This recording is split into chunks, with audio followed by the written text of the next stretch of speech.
an editor with the Scientific American magazine by the name of Michael Moyer was invited on Fox and Friends to talk about tech trends for the near future. Now, he picked a variety of things to talk about, but number one on his list was something that made Fox News just a little bit uncomfortable. Moyer told Raw Story that the only interesting thing that the scientific community is sure will happen in the next 50 years is that climate change is going to get worse, and that we're going to have to deal with the impacts. So he put that as one of his talking points. In fact, he put it as number one. So what happens next? What happened next? A Fox producer came back and very politely, but matter-of-factly told Moyer that he would have to replace the climate change item. Moyer still decided to do the appearance, but instead talked about alien planets, a very interesting subject to me, even to Brian Kilmeade, who joked about the planet possibly having football. Now, Fox News is, of course, angry that Moyer later on tweeted about his experience, and they had this to say. Do you remember that guy? He was on our show yesterday around this time. His name is Michael Moyer. He is one of the guys, a writer over at Scientific American. We had him on yesterday to talk about futuristic trends, and he talked about gizmos in the future that will make diseases, life better. Stuff with chromosomes. Yeah. You know what? And it was an interesting segment. And yeah. I thought we had a nice chat before the segment aired, you know, during the commercial break and afterward and all that, but apparently he didn't quite see it that way, because as soon as he left the couch, Kirby Couch, he gets out of the building and he starts saying things like this on Twitter. Went on Fox and Friends this morning, kind of feel like I should take a shower. Okay, so that was... I believe you could take that as a negative. Yeah. Right? I Indeed. think that's pretty much a hit. So anyway, that seemed weird to us, but then he kept tweeting. The bone that he had to pick with Fox, he said, was that he wanted to come on here and talk all about climate change. Well, our producers decide what we air, we right? Talk about climate change all the time. We talk about it all the time, and the things he talked about were actually quite interesting, right? Robots driving your cars in the future, replacing unhealthy genes with healthy genes so that you can cure diseases, things that actually matter. And we know that someday the Earth will be so hot only robots will survive. Okay, so we don't want to bring it up. Of course, we care about all of it and climate change. Anyway. So, what do you guys think about this clip? I want to jump in because I think I have the contrary opinion to everybody here. I think what Moyer did was kind of classless. Like, if you go on Fox and Friends, right, and it's a fluff segment, it's an early morning show, like, we all know how the news works in general. That's a fluff segment. And they ask you not to talk about climate change, and then you do the segment without mentioning climate change when you really, really want to. Like, he could have thrown it in there anyway. Like, there's no rule that says that if the producers tell you not to mention something, that you absolutely can't mention it.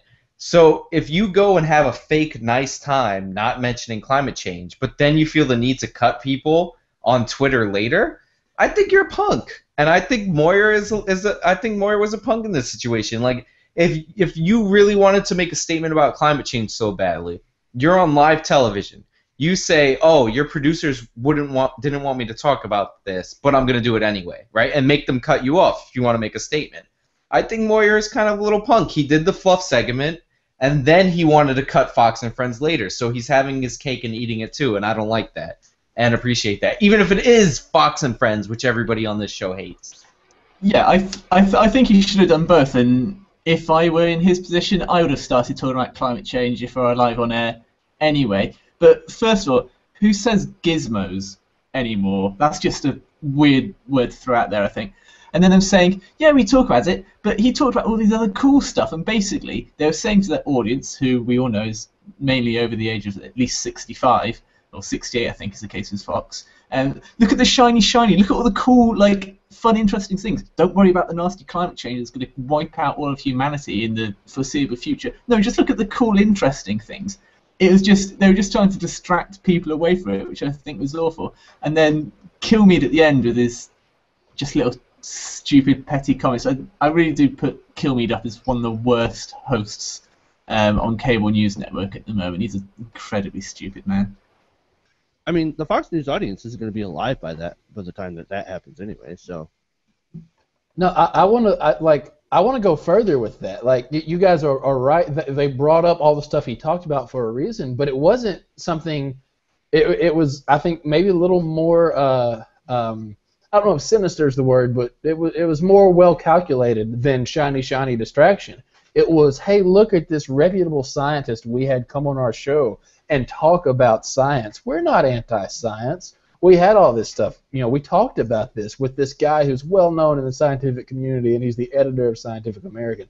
That's why they wanted him to come on the show and talk about these things, and that's why they brought that up. To Sean's point, again here, like I want to reserve judgment, until I know all the facts.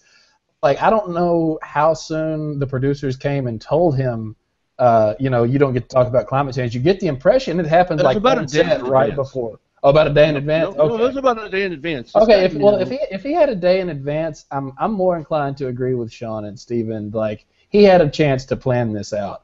If it had happened right before the show and he was a little flustered, like I would be more inclined to like give him a pass on it. But at the same time, although I don't think it was a great professional courtesy. One, you got to keep in mind, like to my earlier point, he's the editor. He's an editor of Scientific American. Like there are other things besides climate change he wants to talk about. So if he would have just come out at the beginning of the segment, gone climate change, and got cut off, then there's other things that serve the purpose of him being there that never would have gotten discussed. So he did have there's a conflict of interest there. There were other things he wanted to talk about, and apparently he got to. So that's sort of the reason that he decided to still do it, even though he couldn't do climate change. That's right. He wrote a blog post afterwards and saying, "Look, I still wanted to go on. I still wanted to talk about these cool things because I am a scientist, or I'm a scientific editor, and I love science, and I love, talking about these things. So yeah, I took the chance to go on, Fox and Friends, and he also said that I didn't want to just." I wanted to try, even though I knew that I was going to get shut down anyway. I didn't want to self-censor myself before going on. I wanted to at least try, and it was everything that I figured that it was going to be. But that's why, in my opinion, he's kind of punked out in this situation, because if he really wanted to talk about climate change and he had a day to decide whether or not he wanted to be on the show, he could have not went on the show, but what he did was he went on the show, got his name out there, got to talk about the future technology, and what was a fluff segment. Like it wasn't like it was like we've seen. If you watch any of those old segments about the technology of tomorrow from like 20 years back, when we're going to have all flying cars and stuff, like those ridiculous segments, like they're meant to be fluff segments that aren't going to be super accurate. So he did the fluff segment, got to promote whatever he was promoting. And then after the fact, he goes and he cuts people, and he even cut people in the makeup room, like for no reason. Like he started tweeting, "Oh, this woman's dumb. She thinks that the plane is missing in a military base." Like, just dude, like if you don't want to go on the show, then tweet that beforehand. Oh, they're not going to let me talk about this. Like that's why I don't agree with them. I don't think even Fox and Friends people, even Kill Me, deserves a little bit better than that. No, Kill Me doesn't deserve anything. Yeah, the hosts don't deserve better, but I didn't realize, Sean, you actually kind of won me over. God, I hope I never have to say that again.